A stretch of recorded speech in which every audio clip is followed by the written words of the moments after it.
When young Jock decided to speak up about Kendrick Lamar, nobody expected it to shake the entire music community.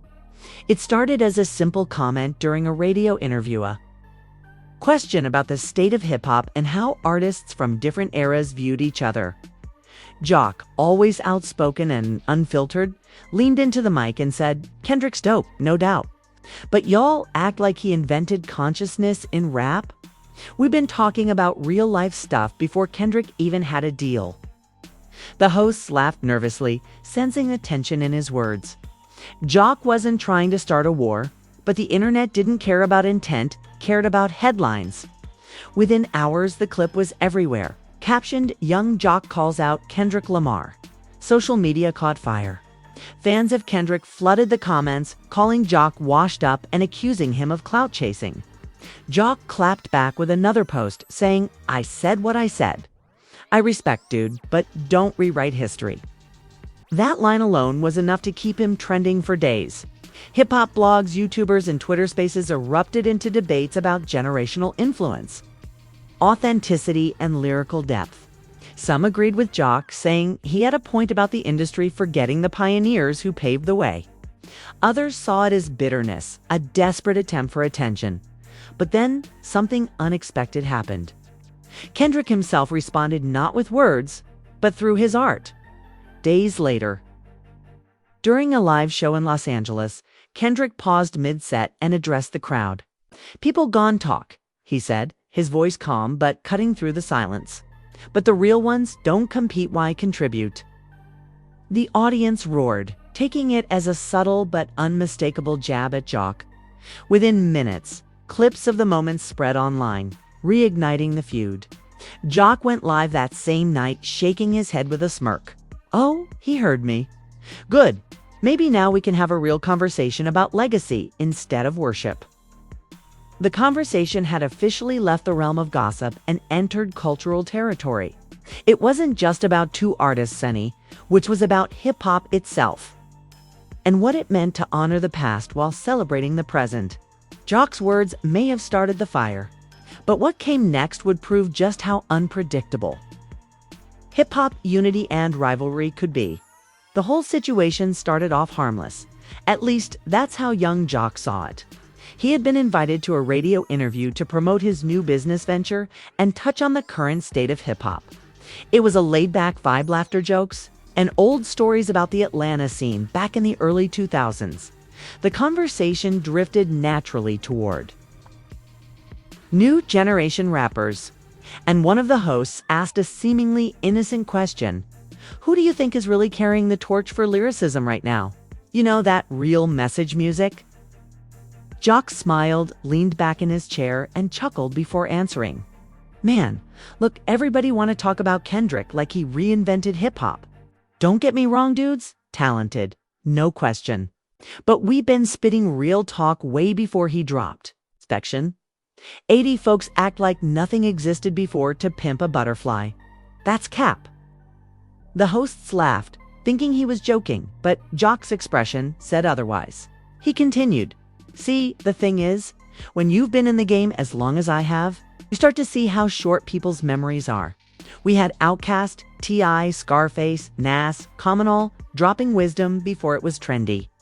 I respect Kendrick, but people talk about him like he descended from heaven with a notebook. Hip-hop's bigger than one man." Was an honest take. Maybe even fair, but context doesn't travel well online. The clip was uploaded to social media within hours, trimmed just enough to sound like a diss. Young Jock says Kendrick Lamar ain't special. By morning, Jock's mentions were on fire. Fans of Kendrick flooded his timeline with insults, memes, and paragraphs defending their hero. "Bro, you had one hit 20 years ago." One comment read, "Sit down and let the real rappers talk." Jock, never one to back down, responded with a calm but firm tweet. "I said what I said. I've been around long enough to recognize real. But y'all need to stop rewriting history like the culture started in 2012. That one line sent Twitter into a frenzy. Hashtags like hashtag YoungJOCVs, Kendrick, and hashtag Respect the Pioneers started trending. Some older fans jumped in to back Jock, reminding everyone that hip-hop had deep roots long before the new wave. Others accused him of bitterness, saying he was using Kendrick's name for relevance. For the next 2 days, Jock became the internet's favorite topic. Memes of him holding a typewriter with the caption, "Old heads be like," went viral. Podcasters dissected his comments like a scientific experiment, debating whether it was legitimate critique or attention-seeking. Jock stayed active online, responding to both fans and critics with his trademark mix of humor and defiance. "I don't hate the new school," he wrote in one post. "I just want them to respect the blueprint. Kendrick got bars, but y'all act like he built the house from scratch." Meanwhile, word of the controversy reached Kendrick's camp. Sources close to him told hip-hop blogs that Kendrick found the situation amusing, though he didn't plan to engage publicly. But Kendrick Lamar has never been one to ignore a cultural moment.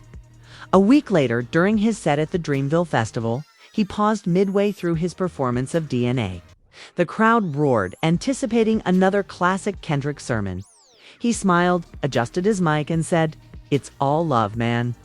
People forget this culture ain't about who said it first, it's about who said it best." The crowd screamed. To most people, it sounded like a direct response to Jock's comments, subtle but sharp. The internet exploded again. Kendrick just ethered young Jock without even saying his name.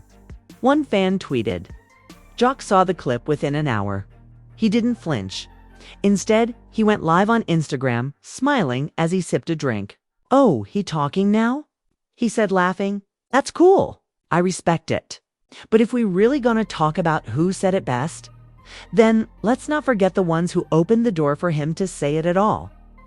Thousands of people joined the live, watching in real time as Jock doubled down on his point.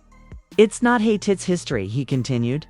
"When I came up, we had to fight to get on radio, to get respected, to get seen. Now folks act like that fight never happened. I love what Kendrick represents, but the problem is people act like he's the only one who ever represented it." Tone wasn't angry, it was passionate, almost nostalgic.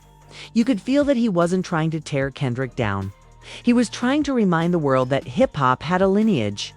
But online, nuance doesn't sell. The media framed it as a generational clash. Young Jock challenges Kendrick Lamar's legacy. Music blogs ran think pieces. Radio shows debated it, and YouTubers uploaded reaction videos analyzing every quote. Jock had unintentionally reignited the age-old battle between the old school and the new school. But what happened next surprised even him. Several respected veterans artists like Bun B, Killer Mike, and even DJ Drama came to Jock's defense. "Jock ain't wrong," Killer Mike tweeted. "We can celebrate the new kings without forgetting the foundation." That validation shifted the narrative. Suddenly, it wasn't about Jock hating, it was about perspective. Jock capitalized on the momentum, appearing on another podcast where he clarified, "Look, I never dissed Kendrick. I just want balance. When you talk about legends, don't skip pages." Still, fans of Kendrick weren't ready to forgive. "You don't get to question greatness when you never reached it," one critic said. Jock didn't respond.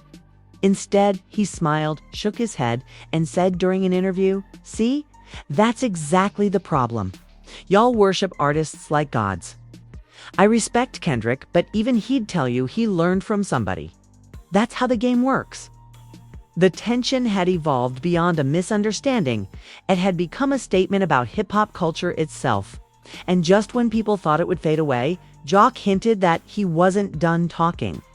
"Maybe I'll drop a little something to remind folks what time it is," he teased in a post, his grin mischievous. "Sometimes you gotta show them better than you can tell them."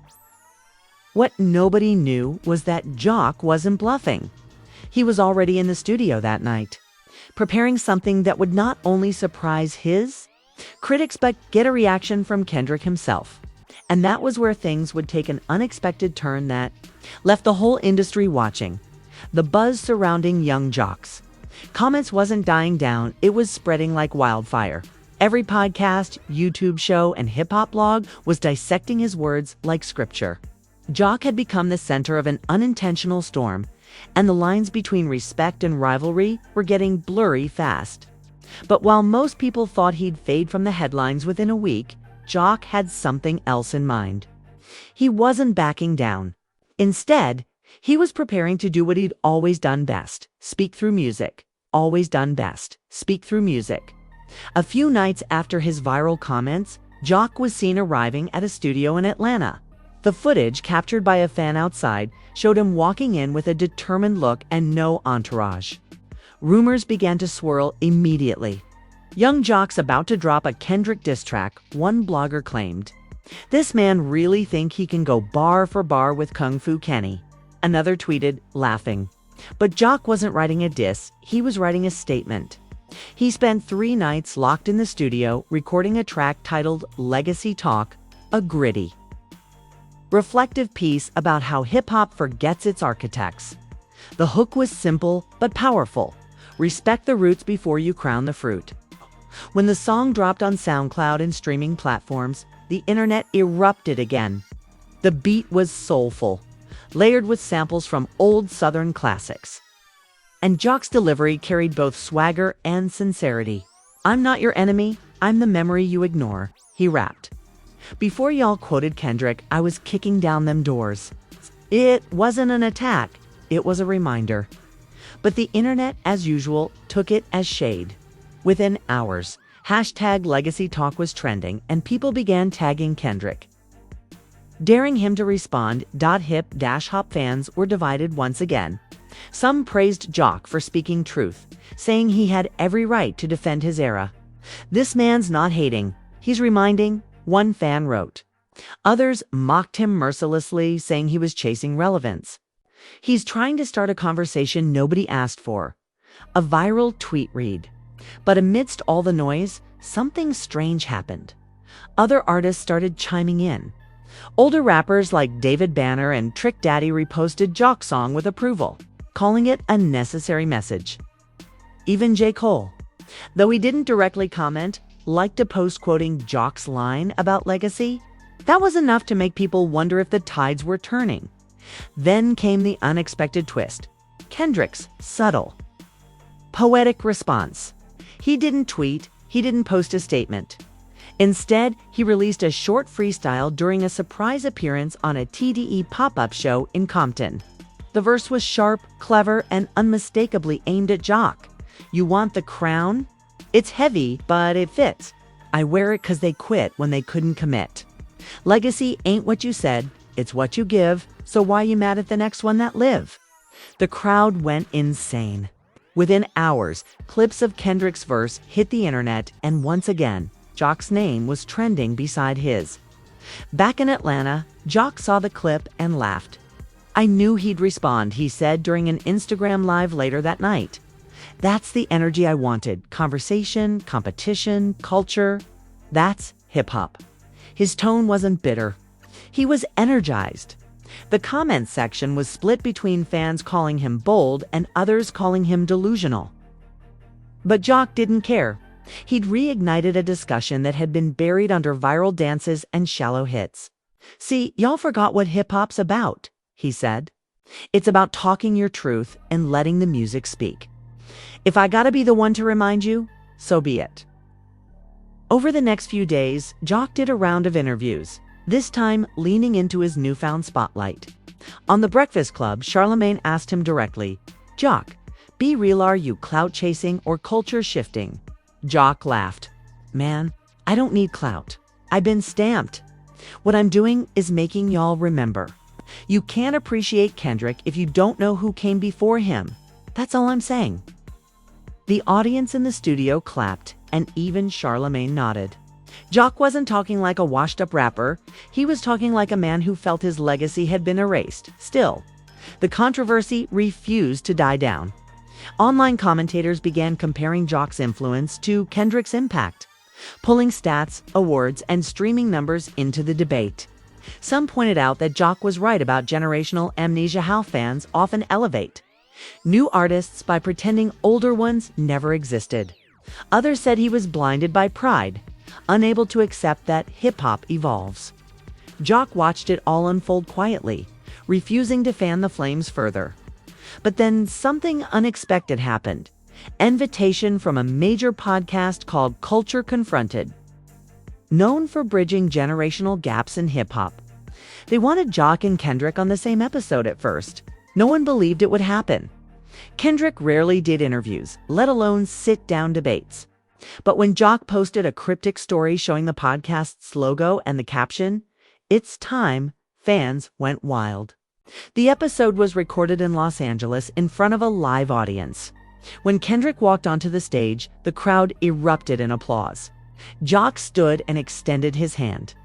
To everyone's surprise, Kendrick shook it and smiled.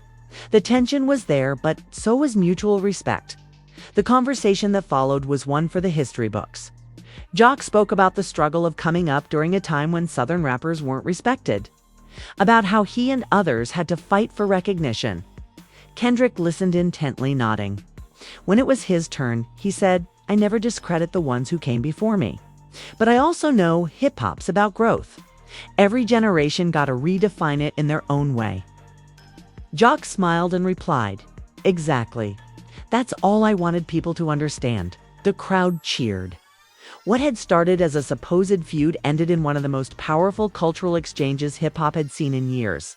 By the end of the night, both men were being praised not for beef, but for bridging the gap between eras. Jock left the stage feeling vindicated, not by victory, but by understanding. Kendrick left as gracefully as he'd entered, proving that greatness isn't just about winning battles, it's about acknowledging the ones who fought before you. And for the first time in weeks, hip-hop Twitter wasn't divided, it was inspired. The headlines the next morning said it all, from clash to conversation. Young Jock and Kendrick Lamar redefine respect in hip-hop. But behind those headlines, something deeper had shifted. A moment that began with frustration had turned into a lesson about unity, legacy, and the timeless nature of truth in the art form. They both loved. When the dust settled after their unforgettable Culture Confronted sit-down, both young Jock and Kendrick Lamar found themselves at the center of something neither had expected: respect. What had begun as a perceived feud had evolved into a moment of unity that reminded fans why hip-hop was powerful in the first place. The clip of them shaking hands went viral, circulating faster than any diss track or controversy ever could. "This is how real men handle differences," one fan tweeted. Another wrote, "They just brought back what hip-hop was missing: conversation over confrontation." For Jock, the experience was transformational. For weeks, he'd been called bitter, washed, irrelevant. But now, the same internet that mocked him was applauding his courage to speak his truth. He hadn't just reignited discussion. He'd forced people to reflect. "All I ever wanted," Jock said during a follow-up interview, "was for people to stop acting like history started yesterday." Kendrick's incredible, but so were the ones who came before him. "If me speaking up made people look back and appreciate that, then I did my job." He wasn't lying. Streams of his older hits began spiking again, fans revisiting tracks like "It's Going Down" and "I Know You See It" with a new sense of nostalgia. Comment sections filled with messages like "Jock was ahead of his time" and "Respect to the OGs who paved the way." What was once ridicule had turned into appreciation. The same blogs that had once accused him of clout chasing were now labeling him a culture keeper. Jock didn't brag. He just smiled, posting, "Funny how truth ages better than hype." Meanwhile, Kendrick stayed quiet. He didn't need to say anything. The way he handled the situation had already spoken volumes. His refusal to engage in drama, choosing dialogue over diss, earned him even more admiration. But privately, sources close to both camps confirmed that Kendrick and Jock had continued their conversation off-camera. They'd shared mutual contacts, exchanged ideas about creating a platform for hip-hop education, and even discussed collaborating in the future. "There's no bad blood," Jock later said. "Just two men from different eras trying to protect what they love." The unexpected friendship between the two sparked a broader movement in hip-hop. Veteran rappers began reaching out to newer artists for conversations instead of criticism. Social media saw a wave of posts under the hashtag #BridgeTheBeat. where fans and artists shared stories about how old school and new school rappers had influenced each other. For a moment, hip-hop felt united again, not by trends or beefs, but by mutual respect for the culture. Jock had unknowingly started a cultural ripple that reached beyond him or Kendrick. As the months passed, Jock continued to evolve his message. He began hosting panels and interviews with up-and-coming rappers, guiding them on how to navigate fame, money, and creative growth. "The worst mistake we make," he told one young artist, "is thinking hip-hop's a sprint when it's really a relay. You take the baton, you run your leg, then you pass it on. But don't drop it trying to outshine the last runner." His words struck a chord, circulating online as clips that inspired even more discussion about legacy. Then, one morning, Jock dropped a surprise single titled "The Torch." Produced by a mix of Atlanta and West Coast talent, the track was nothing short of symbolic. It opened with a snippet from his Culture confronted appearance Kendrick's voice saying, "Every generation gotta redefine it in their own way." Jock's verse followed immediately after, riding a smooth but heavy beat. "You can love the new wave, still respect the old tide. Legends never fade. They just stand on the other side. It's not about fame, it's about who survived. And if I spoke truth, then that means I'm still alive." Fans were stunned. It wasn't aggressive, it wasn't defensive, it was introspective. Even Kendrick reposted the track on his story with a single flame emoji and the words, "Salute, King." That one gesture shut down any lingering rumors of tension. The two men had gone from perceived rivals to examples of what real artistic growth looked like. Hip-hop media called it one of the most mature evolutions in rap history. Analysts compared it to the reconciliations of Jay-Z and Nas, or Ice Cube and Common moments where grown men turned potential feuds into lessons. Jock began to get booked for interviews not about drama, but about mentorship.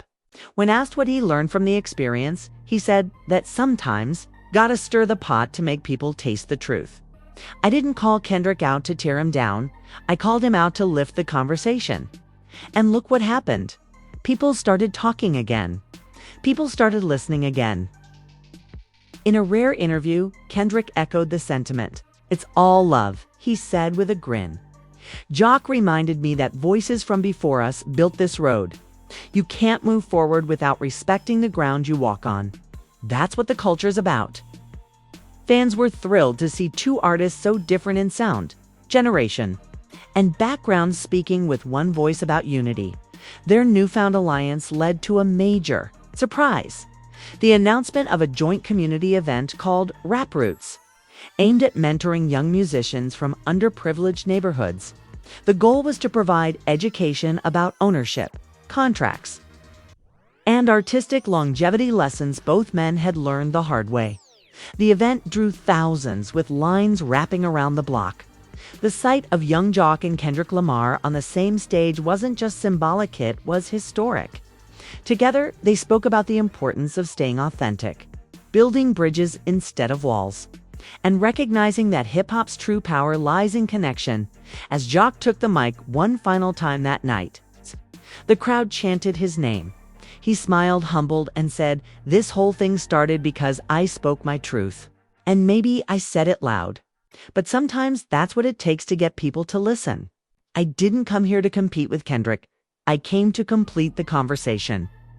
The audience roared in applause. Even Kendrick nodded, stepping forward to give Jock a brotherly embrace. The story that began with controversy had ended with collaboration. Two artists from different generations, united not by fame but by purpose, had reminded the world that hip-hop's real legacy isn't built on competition, it's built on contribution. Young Jock walked off that stage that night, not as a man defending his past, but as one shaping the future. And somewhere in that moment, as beats faded and the cheers echoed, it became clear this wasn't about who said it best, it was about who made it matter the most. If young Jock's story taught us anything, it's that real strength lies in standing firm for what you believe. And even when the world twists your words, he didn't back down when people mocked him. He turned criticism into conversation, tension into teaching, and competition into collaboration. Instead of adding noise to the culture, he reignited its heartbeat. His courage to speak up reminded everyone that hip-hop isn't just about fame or charts, it's about truth, legacy, and respect for the journey that built the art form we love. Now, take that same lesson with you. Whatever your field is, don't be afraid to start the hard conversations. Speak with honesty, not hostility. Build bridges, not walls. If Young Jock and Kendrick Lamar can turn a misunderstanding into a movement, imagine what you can do when you stand on your principles instead of chasing approval. So stay tuned. Stay inspired and keep pushing the culture forward. Hit that follow, share this message, and remember, it's not about who said it first, it's about who said it with purpose. Real ones don't compete, they contribute. They contribute.